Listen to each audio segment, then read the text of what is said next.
when the trumpet of the Lord shall sound, and the dead in Christ shall rise. No grave can hold my body down. Hey, hey, oh. No grave can hold my body down. No grave can hold my body down, down, down. When the trumpet of the Lord shall sound, and the dead in Christ shall rise, no grave can hold my body down. Hey, when the trumpet sound, me a wait to get a crown in the Lamb Book of Life. My name is written down. From me face, me have no frown. We're ready to skip and dance around. Here I am, Lord. No grave can hold me down. No grave can hold my body down. No grave can hold me down. No grave can hold my body down. No grave can hold me down. No grave can hold my body down. No grave can hold me down. No grave can hold my body down. No grave can hold me down. No grave can hold my body down. No grave can hold me down. No grave can hold my body down. No grave can hold me down. No grave can hold my body down. No grave can hold me down. No grave can hold my body down. A mighty long way, Lord, you brought me from a mighty long way. You brought me through sickness, you brought me through pain, you brought me through sorrows, you brought me through shame. Now whatever I'm going through, I will not complain. 'Cause Lord, you brought me from a mighty long way. Mighty, mighty, mighty long way, Lord. From a mighty long way. From a mighty long way, Lord. A mighty long way. Positive radio, positive music, positive information, positive mind, positive ideas. Welcome to positiveradio.com. From love and compassion, the voice of the voiceless, where you get all the positivity you need. Through the flood, I have been through the wilderness to be tested and tried. Now I'm more than a conqueror to him that loves me. Lord, you brought me from a mighty long way. Mighty, mighty, mighty long way, Lord. A mighty long way. A mighty long way, Lord. A mighty long way. A mighty long way, Lord.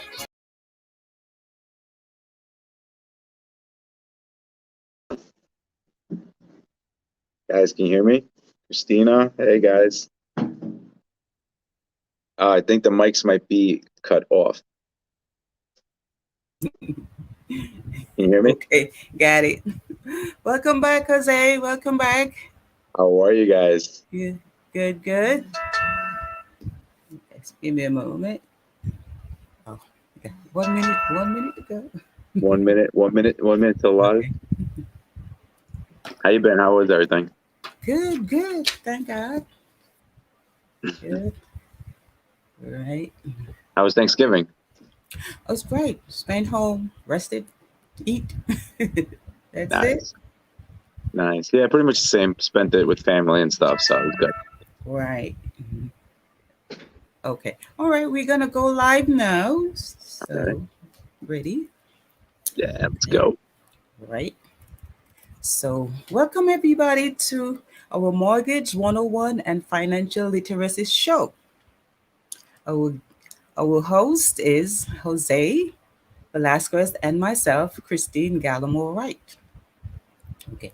We strive to bring you honest and real information so the listeners can, they can expect more from the Mortgage Show 101 show. It's based entirely on the education of home ownership and financial literacy, right? And that's what you needed to buy a home, of the access funding, and to diversify the savings you already have. Okay, so our co-host Jose, his common goal is to lead every homeowner in the right direction with accurate and helpful advice. So, with and thank you, yeah, and thank you. And with that, I really, today what I kind of want to really talk about is the process itself, right? Because if you've never purchased a home before, the process, of course, is going to be foreign, right? Like anything else. If you've never done it, it's going to be foreign. And a lot of times, I think a lot of the frustration and a lot of the chaos that might come from buying a house comes from just that, right? Is that most people are in a position of buying their first home. So, and that's kind of where I really specialize with, right? Our first-time home buyers. And the biggest reason is that they do require, more education as far as just understanding the process and what occurs, right? It does vary from state to state. So if you're in New York, it's done one way. And if you're living in Arizona, it's done a different way, right? But a lot of the commonalities are across the the country, right? From California all the way to New York. Commonality number one is the appraisal for the home, right? Needs to come in at the value of whatever it is that you're buying it for, right? Exactly. So those kind of things are going to be. Could you elaborate on what the appraisal is? Some people, they don't know what. Yeah, you know what? Really an appraisal is. Yeah. You know what? Let's do this. Let's take this from the beginning. So after, right? Because the first thing you need to do, right? I'll take it even from the start. The first thing you need to do is gather all the documents, which we've spoken about in the past, but I'll go over really quickly. It's going to be IDs, right? Mm-hmm. Bank statements to show your down payment. You're going to need your tax returns for 2 years to put together the story. And really, once you have those docs, you give it to the loan officer, they review the docs, then you could get qualified. Once you're qualified, you can start looking for homes, right? Because it really is a process looking for a home, especially right now, especially where we're at right now. It really is a process. Back 4 or 5 years ago, you wouldn't see as many people in open houses. You wouldn't see as many offers. Definitely, when I first started in the mortgage industry, it really was a buyer's market. You could go to a house and let's say it was up for sale for $300,000, and you can go in and offer $280,000, and sometimes you would get it, and a lot of times, especially early on, you would get it. Now it's kind of crazy to be in this seller's market where people are bidding against each other, right, and really not helping each other out and driving the prices up for everybody. So, being as prepared as you can during this seller's market is important. So you want to have all your information up front. So now when you go out and start buying homes, you understand aspects of things, right? You understand that if, let's say, the taxes are higher in a particular area that you're looking at, you're probably going to qualify for less home because your payment can't change, right? So if you're looking at an area that has $8,000 in taxes and another area that has $12,000 in taxes, what you pay for the house is going to be less. So here in New York, for example, I'm going to give everyone an idea. If you're buying a house in Brooklyn, Queens, they're over $1 million, but the taxes are $5,000, $6,000, right? $3,500 a year. On Long Island, just a few miles up, you're looking at taxes around $12,000, $15,000, but the houses are $500,000, $600,000. So that variant is because your payment can't change. So if your taxes are lower, prices of homes start going up. That's what you can get. So that's a big part, right? So now once you know what you can qualify for, what you can get, you're going to get together with the real estate agent, right? Whether your lender lets you know about an agent that they work with. And a lot of times we do. We work very closely with multiple agencies, not just one particular agency, right? So like, for example, I work with agents from Keller Williams, Exit, Realty Connect, smaller mom and pops, independent agents. Like, it varies, right? Yeah. So, you know, if a client comes to me and says, hey, I don't have somebody I'm working with, I usually can open up a book and be like, hey, tell me where you're looking to buy, and I might be able to help you out and connect you with someone from there, right? So you get together with an agent. Or connect So me with Auntie Donna. Exactly. There you go. Yes. Hint, hint, wink, wink. You know, Wink, that's wink. like, I don't know. You can't toss the Sure. ball up any easier than that, right? Right, There you right. go. But that's really it, right? Like, that's why we're putting it together like this, is because we work with in hand, right? And it's good Yes. to have those connections, and it's good to be able to say, hey, this is somebody who you trust. It Yes, means a lot, exactly. right? It means a Right. lot. So, And I, you I know, know I know that people do business with people who they trust, right. even on different levels. It might not be, the house buying scenario, but maybe dealing with like somebody like Auntie Donna, certain other Exactly. aspect, they trust her with certain other things, then they gonna trust her to assist in the home buying aspect. Correct? Yeah, and exactly, and that's kind of the biggest reason why, I love this, is because, we're really here, and we got put together to be able to really give out great information, right? Yes. And like I said, a lot of times, for us, we do this all the time, right? Like, I'm doing mortgages all the time. So getting a contract and looking it over and reading it and being like, okay, oh man, maybe the attorney missed something, or the agent, and we're going back and forth. And for us, it's normal, right? But for a Yes, client, when it's their first time, it's nerve wracking, it right? is. Because Certainly they're is. putting, Was, you know what I mean? was, It's nerve was for wracking, me. It was for me. I almost gave up. I said, oh, I can't bother with this no more. and right, and that is kind of like, that's kind of the process, right? And we didn't know each other back then, right? When you first bought a house, No. and the one thing I always notice is the kind of the biggest difference, right? And look at us now, right? It's not that Exactly. person sitting next to you, right? It's someone completely different. And the biggest reason, I think, is because we come from the same line where we want to educate our clients. Right. A Yes. more educated client is a more powerful client, because they will essentially, right, like, there's no selling, especially in my state, right? People want to buy houses. Like, by the time, like, I'm talking to someone, they want to buy a house, and my job is to just figure out how I get you into that house. So Mhm. once we have that conversation, then I send you on your way to the real estate side, where I go, hey, let them go find a house, and now they go out and they start looking for homes. Right now, the way the market is, it's difficult, right? In some areas more than others. You might have 30, 40, 50 people showing up to an open house.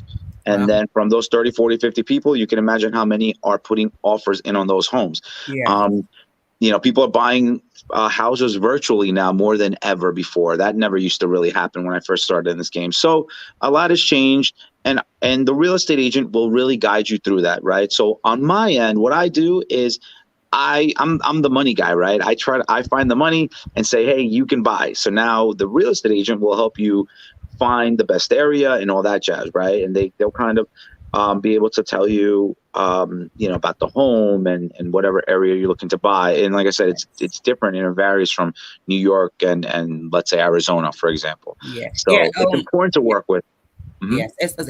Let's get back to the appraisal. We want you to So elaborate on what so now, is the right. So appraisal, now what it you have, entails. yeah. So now I know you you're not an have. appraiser, but you know very well what it No, no, does. no, no. Right. And again, that's kind of why I want to go through the process, because it really is important that people understand that, right? Yes. Because the real estate agent, right? It all ties in. The real estate agent will tell you, hey, this area, if you make an offer and you offer 750, 250, 300, 100, whatever it is, they're going to tell you the houses are going for about that. So it should appraise. They'll Right. tell you, right? But they'll also be the first one to go, hey, look, you're making a really high offer. The house might not appraise. Exactly. I have an example for that when I used to do real estate back then, like 20 years ago, deep into it. There was a house in Rosedale in Queens. Uh-huh. Right. This guy, because I was in construction too, and I know, building and all that. I was fascinated with this guy the way he's doing the house. He made it. I mean, it was like the most beautiful house in that area. I mean, the boulders and everything when the architectural business was one of a kind. He exported stuffed tiles from Italy, and Wow. you gotta see He that went. house. He went all out. He went all out. Exactly. All right. Guess what happened? When I think he was the owner of the property. You should have known better. He was the owner of the property, right? And he Okay. had business. He was a construction. He had a construction company, and he did all of that to the house. And I think it was like 3 or 4 years after he decided to sell the property. Knowing me, wow, I went there and tried to get that listing. So Nice. he was like, "Oh, I have all this marble from Italy. I have this Hmm. here from there, and all of this, this soaker tub, all this jacuzzi, and all of that."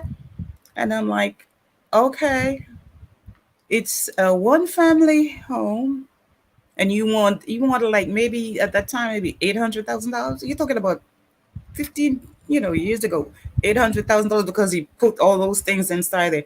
I'm like, okay, look across, to your next door neighbor. There's no house that we could go and get the appraisal, not even a mile from here, not even 3 miles from here, with all these things that you put in your house. There's no house, no property we could locate within that radius to give you the appraisal and, to come up with the appraisal and the money you're looking for. He ended up have to let that home stay in his family.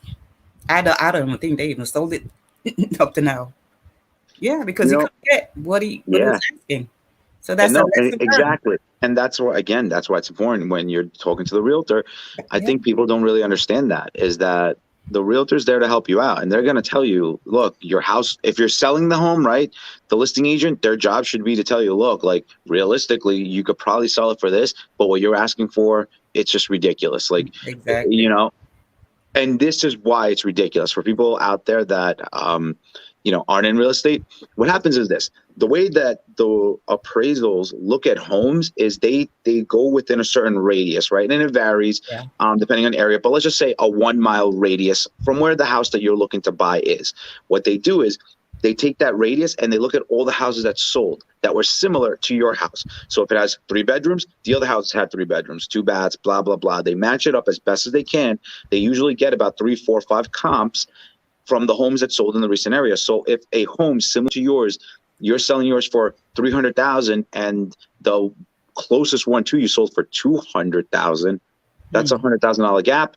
More than likely, it's not going to Yeah, appraise, I know, right. and you, as the buyer, are either going to have to cover the difference, or we're going to have to go back to the negotiating table and negotiate again on price, right? So Yes. those are kind of like the two options. Now, on the flip side, what's been happening in this market is that most people are putting their homes up for sale.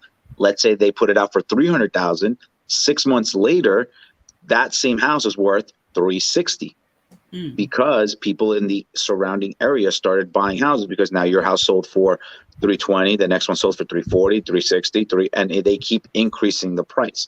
So Right. that's the other thing. People start bidding against each other and they're raising the prices of Yeah. everywhere else because the appraiser is going to look at the houses around it. So what happens is this: let's say you are more likely to get the house appraised because it is objective to a degree. The appraiser has to put the scenario in, right, and it has to make sense. So if you're looking to sell your house and the house next to you sold for, let's say, 680, and you're trying to sell it for 720, and the appraiser comes in and they look at it and they go, oh, it is a little newer, they did do this, and now he can make sense of why you're asking for 40,000 more in this economy, in this market. A lot of times you're going to end up getting that appraiser at what you need it to be, a little bit above, maybe a little bit below, but you're going to hit your mark more or less, right?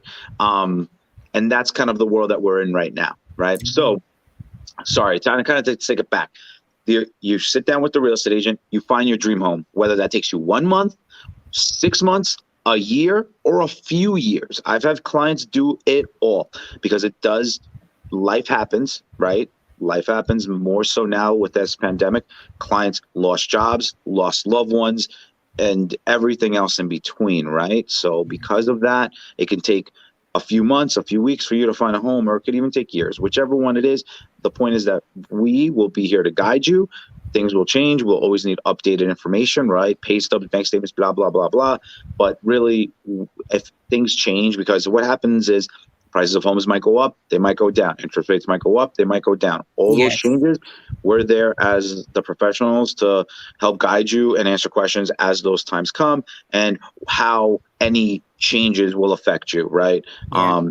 You know what I mean? So as long as all that. Right. So Jose, So you now, if give out your number, how to get in touch with you. I know we have a toll-free number, but give out your number, how they could get in touch with you directly. Okay, so my cell phone number is 516-996-6543. You could also email me at thelatinolenders@gmail.com. So that's thelatinolenders@gmail.com. And of course, you can find me on social, the Latino Lender on Instagram, and on Facebook as well. But and of course, you got to let them know that you get the information from the Auntie Donna Moore Stewart Show. Positive Radio. Put that in the link. Anybody, and just so everybody understands, and I don't know if I had mentioned this previously, but once you mention that, what me and my company have set up is we actually will give a $500 credit towards your closing cost. Okay, everybody, call in. Who needs the $500? I'm gonna tell my cousin, tell my friends. Absolutely. Tell them you hear it here. At the Positive Radio Show. PositiveRadio.com. There you go. The Positive Radio Show. 106.9 FM. Hit Positive Radio. I'll know where you're from, and we'll hook it up. Yes, I'm the Auntie Donna with a corn color. Okay. All right, Jose. All right. You know what? I have a little topic I want to touch on, and it's budget. Okay. Right? It's a topic that I think we should, elaborate on, because purchasing a home, purchasing anything, you need the money, right? Of course, and you need to know how to save, how to manage, all right, and how to spend your money. So budgeting is one of my pet peeve, and it says knowledge corrects behavior. Any idea what do you think I'm getting at? Knowledge corrects behavior. Oh, 100%. 100%. Okay. 100%. And I think that's kind of why I got driven into the financial field, right? Because once you understand something, then you have no excuse not to do something, right? Yes. Okay, great.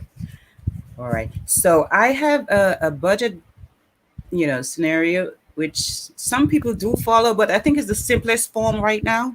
So what I want for you to do is to get out your pencil or your pen and paper, and you're going to help me along here, Jose. Man, we're taking a test. Yes, let's do some work. Your brain is younger than mine. That's why I'm giving you this task. You're the money's guy, all right? It's simple. All right. Have you heard about the 50-30-20 method for budgeting? 50, 30, 20. I'm familiar with it. Mm-hmm. All right. So we're gonna let our audience know about this. It's very simple.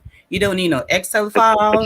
I can't find a pen, by the way. I know the word. You got your brain. I'm gonna make. I just use my head. We're good. I'll just use my head. You use your calculator. You don't have to write nothing down too much. But it's a 50-30-20 method for budgeting. So it's 50%, okay, of your salary after tax. All right. So after taxes, which is important. Yes. So the taxes. Right. So you're making $10,000 per month after tax. Okay. So that's 50% of that. So 5,000. Okay, great. And then 30%. We got 3,000. See, okay, right. I'm with you. Okay. And then 20%. That's the last 2,000. There we go. Okay, great. So you know what you have to do with those figures, the 50%?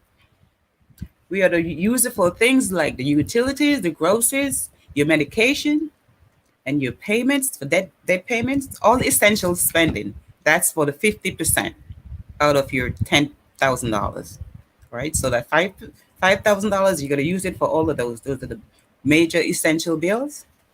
Okay. So for the 30%, this is the fun part, which it sounds crazy, but I don't think we should be using 30% for fun. Which that includes the takeout, your Netflix subscription, dressing up, buying a new toy, stuff like that. That's what they think, say you're to do with that 30%, but I would rather do more stuff with that 30% than do a little stuff. I don't have Netflix. I don't see the need for Netflix anymore. There's too much other things to do. But it's up to you. It's up to, the individual what they want to do. Okay. So for the 20%, all right, you're going to use that for your financial goals, like saving to buy her house. Okay. There we go. I got that one. I was ready.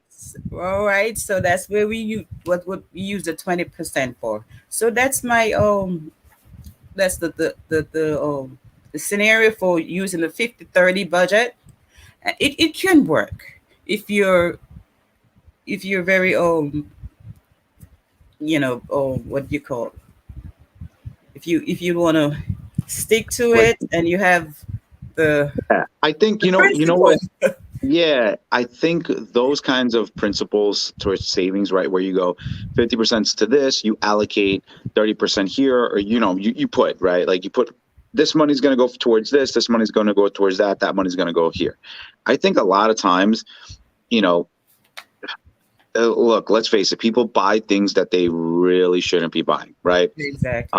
I'm on my phone right now, right? And there are some people, not all, but there are some people that buy the latest phone every time it comes out. So I'm just saying, I also understand that it's hard, right? Because I come from an immigrant family. So, finding 20% here or 30% there was literally zero to none sometimes, right? Depending on the month and times and things like that. But I think that it's more of that breakdown of 20 goes to here, 30 goes to here, and all that is also the part that people don't put into it, is that the idea is that 20 that you put in, let's say, right, whether it's 20% or 10% or a dollar amount, let's say you put $10 or $20 every month or whatever you decide. The point is that any little bit that you put towards investing, right, and that it helps grow is a positive gain for you, right? So now that little bit that grows is also added into that spending, right? So now what happens is that 20% that you're putting in starts to grow, and next thing you know, whatever time frame that is, because it all depends on how much you're putting into it, right? And the effort, because I'm sure it gets to a point where it balances over, but you start seeing those results, right? It might be 5 years, it might be 10 years, it might be 15 years, it might be 20 years. And what I tell people all the time is that regardless of whether it takes you 5, 10, 15, 20, 30, or 60 years, you're going to be 5, 10, 15, 20, or 60 years older. Yes. That's happening, right? Whether you want it or not, that's going to happen. So wouldn't it be nice to have a couple of bucks, whether it's a few or more, but it's better than zero when you get to that point. And that, I think, hopefully is what really resonates, but I do love that strategy of like having a set amount, 50, 30, and 20% for the people that are able to do that. Exactly. And if you're able to do that, you're able to. You're able. Yes. Do you need Starbucks? That's really the key. Do you need the Starbucks? I understand you got phone bills, you got electric, you got real stuff, but do you need it every day? Do you need it 2 or 3 times a day? Those are the people that can figure out you know what I mean? Starbucks don't need me, and I don't need Starbucks.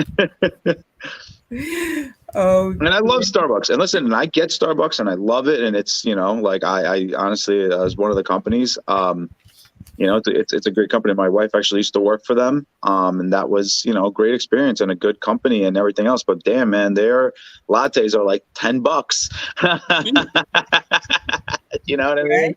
Their lattes are like $10. So at the time when she was working there, I was like, I couldn't spend the money going in here all the time. That's crazy. But they hook you because once you try their product, worth the $10. The first time that I tasted Starbucks, right, when I used to work with my company, and they would, they give you a corporate card. Oops, Mm, that mm. corporate card. Starbucks was in the hotel, Oh yeah. Oh yeah. Oh yeah. and I was gonna sample everything in there with that corporate card. That was the first time I had Starbucks and all those fancy things. It Yeah, was delicious. true. And They like I had said, some good stuff. I love it. I love it. I drink it, but you better believe that when times get tough, right? That's the first thing that gets cut out. Yes, It's the true. first thing that gets cut out, Yeah, and if that's going to be the first thing that gets cut out, then maybe that's the first thing you could cut out, to save, yes, $10 here, $10 there, it adds up. Well, we know that. And I think that's the thing. It's like, we know that being in this profession and being on this side of things, we know that. We know the power of compounding. We know the power of exactly. small efforts, right? Yeah, And so now you start saving and you get to a certain point, right? You start budgeting the right way, and now you're able to buy a home, right? And you're able to exactly. get into it and be able to save and now use the equity inside of that home. So now you're growing wealth. And I think that's really the ultimate thing. Yep. The key to wealth, is having multiple assets. Life insurance is an asset, real Right. estate is an asset, 401k is an asset. Like, having assets are important, and having your money work for you is super important. Sure. Sure. Good. And the other thing is, I noticed they haven't mentioned about emergency fund. Yeah. Yeah, I would use that 30% part of the 30% for emergency fund. That's something that you're gonna need. Say you have, your car broken down, you have a immediate, situation that you have to take care of, and you can't, go to your regular savings. You don't want to. So that Hmm. emergency, that 30%, I would use a part of that to include emergency fund. Hmm. And I would make it mandatory, like if you want, because there's some corporation does it for you. You could take out a certain, you could have them deduct a certain amount from your paycheck and put it to a different savings account for you, and you could use it as your emergency fund. I used to do that when I was with a different company. So that's another part, that you could everybody could think of. Oh yeah. Oh Emergency yeah. fund. Listen, like I said, whatever gadgets or tricks or things that you need to do in order to put money away, I am for it. I'm always going to be for, saving and whatnot. And like we said, right, some of these lessons that we have is because of knowledge, right? We Yes. learned, and the ways you either learn is you either learn because life taught you that lesson, maybe in the hard Oh, way, and you were on the other side, and yeah. like you got a flat, and all of a sudden you don't have a couple of bucks to fix the flat, and it becomes an issue, right? Or you get a ticket and you don't have a couple of problems happen in life, right? Yeah. And if you're prepared for it, and nobody wants to get a ticket, but if you get a $500 ticket and you could afford the $500 and be able to move on with your day and be okay, that's awesome. But if that $500 takes you out, and now you can't pay rent, now that's a problem, right? So emergency Exactly. funds, Yeah. emergency money is a big deal. So Yeah. $5 a month, $5 a week, however you start doing it, saving is always important. And just like anything else, opportunities pop up. Yeah. Now you have a couple of bucks to maybe jump into an opportunity that you didn't have Yeah. before. Yeah. So things Maybe like that are always going to be huge. exactly. Maybe an opportunity Emergency to funds, invest, some kind of investment.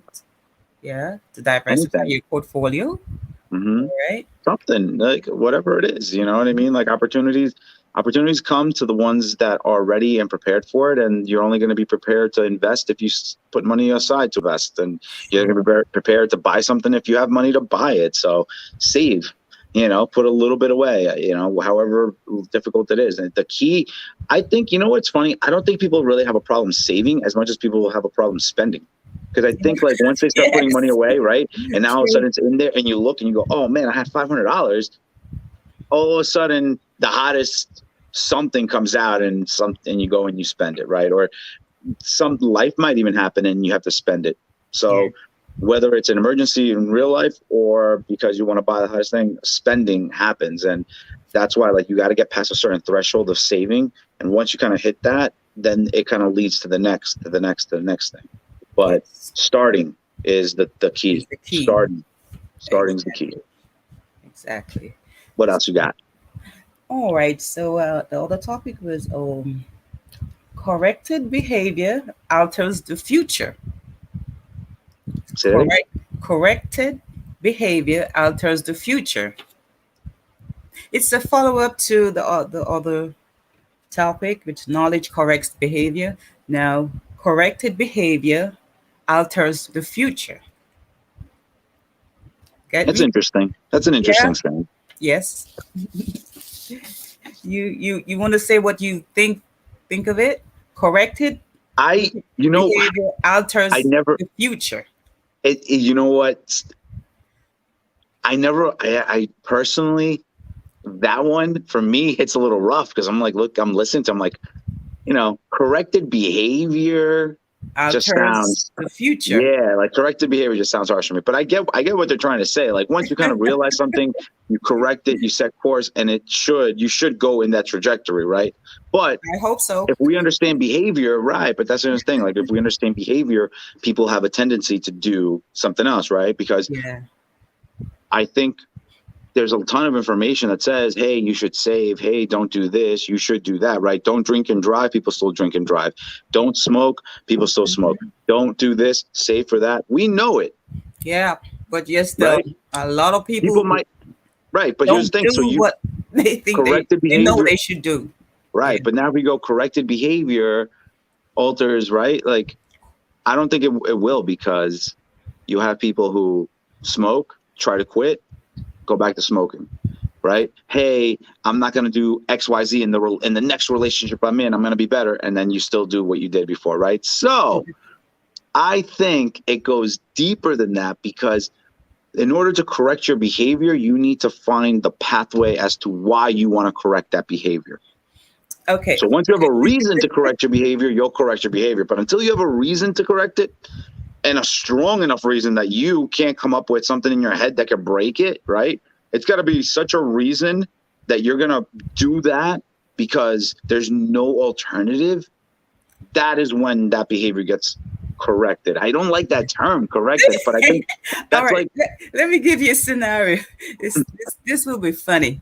It's a neighbor that used to live next door to us. They're no longer living, so they're still. And we could have a good view of them through a window. They couldn't see us looking at them. But one was an alcoholic, and they had the instrument installed in her car. So if she's under the oh, you influence, have to blow yes, into it. Yes. Yeah. right. Yeah. Yeah. If she's under the influence, it wouldn't start. She It would won't ask. work. She would each time we hear the door open, we would go look and see, and she'd be blowing in this thing, and then I would see. She used to get out of the car and slam the door, and then before you know, there comes a Hoover. Oh my Yes, God. she was like, I saw it happen to her about 3 times. So I'm like, why would you continue to do this? She's going to her work, right? Why would you continue to do this? And the car is not going to start, right? Yeah. I don't get it. That's crazy. And you want to know one deeper? So I don't know when that was, but again, just life in general, you run across things. But now those devices, from what I've seen, they if you blow into it, and let's say you blow positive that you have alcohol, Yeah. so from my understanding, I was told that someone has to come out and change it, like I guess do something on the computer system to allow you to then be able to Yes, do it yeah, again. because And they the car, charge you for it. right? The car didn't move for like a week.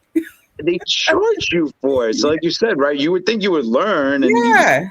but it's much deeper than that. And that's what I'm saying. Like it's so much deeper than that for people. Like, how much pain are you in that you have to drink? And I think we as people, we as humans, we suffer a lot. There's a lot of stuff that we carry inside on our own that we don't share with the world. True. And it comes out in bad ways for some people, right? And unfortunately, you have those people that don't learn, and the behavior keeps going, and you either learn or something, horrible happens sometimes. Try to correct the behavior.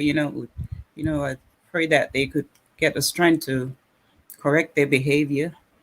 right? But So like I that's said, that's where, so positive. the strength, but it's always, if you find a way, you find something, you find, like you said, strength, but goes back to reason, something, right? A path, an idea, a thought that's unbending and unwilling. So a lot of times, what is it really, right? Family, right? Like your family is your family no matter what. So that's something that you could always jump into and have a driving force, right? Yeah. For yourself, right? What better force than for yourself? Like I said, at any point in time, we're going to be hopefully older, right? So do Yeah. I want to have a harder life in the future? Or do I want to have an easier life, right? One of my favorite quotes is basically that Mm-hmm.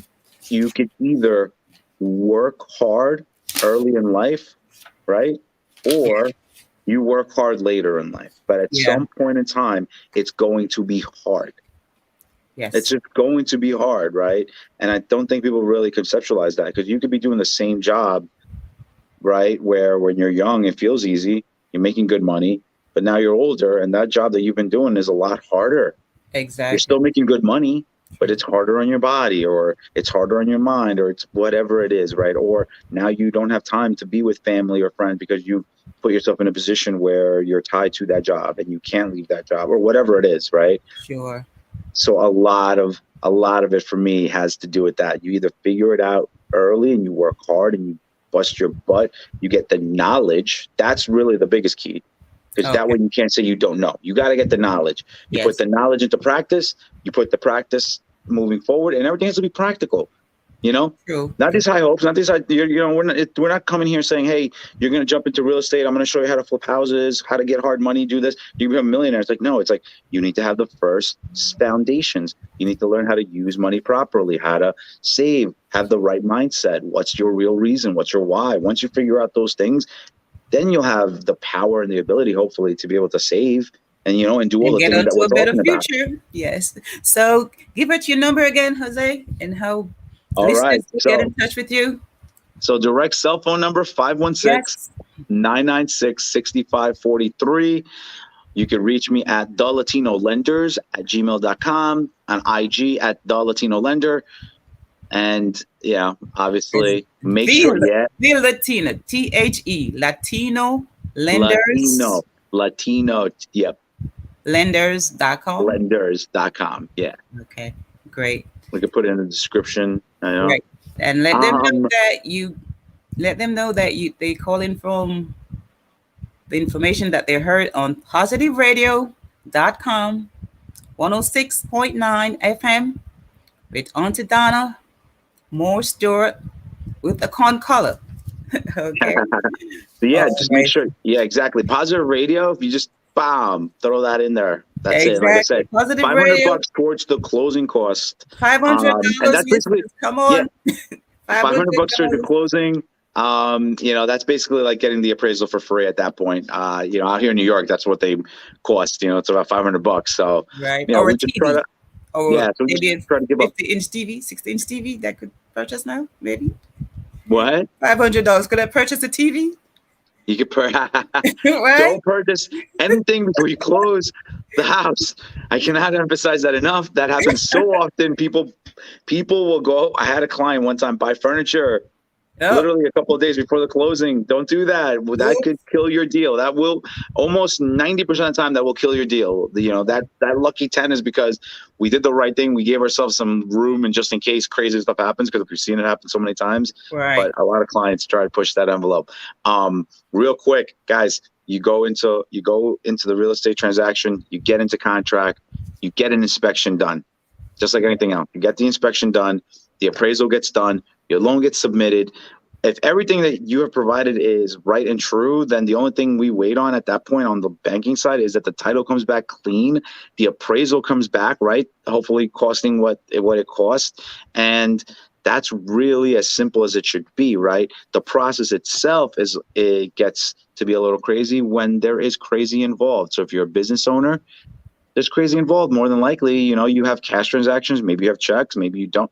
I don't know, right? Sometimes borrowers travel, especially now in the pandemic, they worked from Spain or they worked from another remote location and they were getting paid from New York and they're trying to live in South Carolina.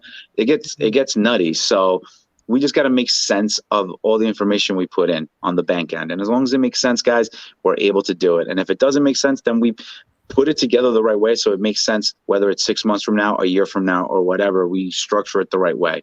And as Yes. you know, and it's a home and it's real estate and you're going to live somewhere no matter what, whether it's this year, next year, or whatever, you got to pay someone. So you might as well pay yourself. Right. And you want to just tell us briefly the types of loans that you offer? So everything from, first time home buyers. So you're looking at conventional programs, you're looking at FHA programs, right? And those are basically W-2. We look at the tax returns. If you're a self-employed borrower, we look at your business tax return. If you're just a regular W-2 wage earner, we just look at the last 2 years of your taxes, 30 days worth of your pay stubs. And we look at, obviously, the bank statements, to make sure that down payments and stuff are there, check IDs and all that jazz.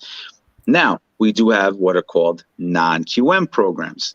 The non-QM programs are usually for people who are already whether you're a business owner. If you're a business owner, just a moment.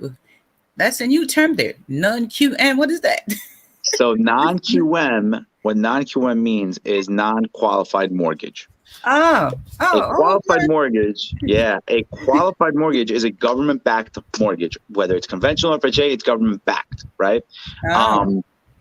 So the non-QMs, it's the private money. So now you're talking about Wall Street money. You're talking about Chase, Wells Fargo, or some of the big hedge funds out here in New York, right? And what they do is they still follow conventional guidelines to a degree, but they have programs where if you're putting down, let's say 20 or 25% down on an investment property, what we do is we take a look at the rentals, and as long as the rent can cover the mortgage, we'll lend you the other 75 or 80%.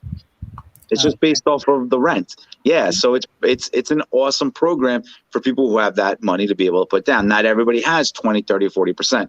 But the beauty of it is that when you're talking about investments, people use property to buy more property. You're able to take the equity out of a home that you have now, pull that money out and put 20% down on the next home. And guess what? Now, as long as the rental is able to cover that property, we're lending you the other 80%. And now let's say 5 years from now, we wait, you're able to take equity out of the home. So now you have 2 homes that you can take equity out of, right? So now you can buy a 3rd home. Now it takes even less time to acquire the ability to be able to buy your 4th. And then now you have 4, and then the 5th one, the 6th, and it starts to become easier. They say once you get to about 7, right? Mm-hmm. And from personal experience, it depends, right? That's kind of the thing. It really depends on where you live, whether it's in New York or Arizona or Ohio. But 7 is actually a safe number. So, just once you get to about 7, 8, 9 properties, you're able to really buy properties on the properties you have, and it really starts to kind of like explode in that. But that's the rule. That's the rule of 7. Yes, that's the rule of 7. Hello, my investors. Are you listening? Get in touch with Jose. Give them your again. And then we do hard money. So then the hard money lending is the hard money lending is basically for builders or people who want to get into doing flips and stuff. That's a whole nother conversation. But basically that is you put down, again, 20, 25%, and you will lend you on the house that you're trying to buy, and we'll also lend you on the fix itself. So if the house needs 30,000, 40, 50, 60,000 in repairs, we take a look at all that. We run the numbers and we'll tell you, yep, based on those numbers, you're going to make X profit. And because it is going to make X profit, we'll lend you on it and just pay us back. So a ton of different options, but the basic save money. That's really it. No matter all these programs, you need money to put down. That's right. Calling all investors. Come on in. We got your program. We got it here for you. Fresh off the presses. Here we go. Okay, so we're gonna wrap up, and I have my final. It's not a topic, but it's just one of my one-liner. It says, "Never lend money to a friend. Reason: it's dangerous, and it could cause damage to his memory or her memory." Oh, did you get that one, Jose? You want me to repeat it? Said, never lend money to a friend. It is dangerous. It could cause damage to their memory. Okay. If you Enough said. if you want to keep friendships and you're somebody that gives money and lends it, I'm telling you right now, do not lend money unless you are willing to give up that money. Yes. Unless you're willing to just call it a loss, don't lend money to friends in that manner, right? You could lend it, but just don't expect lend to money. get it back. I'm not the bank, because you know what? If I lend you, I'm gonna want interest back. Mm-hmm. Okay. And if I'm lending you money, that means you can't find the interest to give it back to me. So here, take it and forget it. That's what I mean. Right? Yeah. No. And still stay friends. Yeah. Listen, that's why I'd rather be friends, and if I'm able to, I will. But like I said, if it's going to be an amount that can ruin your friendship, I'd rather stay friends. Yeah. You know what I mean? Like, but if I can, I'll be like, hey, here you go, and I'll forget about it, pretend it didn't happen. If you do pay me back, that's a bonus. Now we still got our friendship, and I got my money back. Sure. Okay, so I thank you today, Jose. It's been very informative, and you could give your number again. Won't hurt? Yeah, absolutely, guys. 516-996-6543. That's my direct cell phone, and thelatinolenders@gmail.com and at thelatinolender on Gmail. Okay. I mean, Wonderful. on IG, Instagram, whatever. Wonderful. All those things, the platforms, got to start all that. Exactly. And of course, we're going to let them know that you heard us on positiveradio.com with Auntie Donna Moore Stewart with a corn collar, 106.9 FM.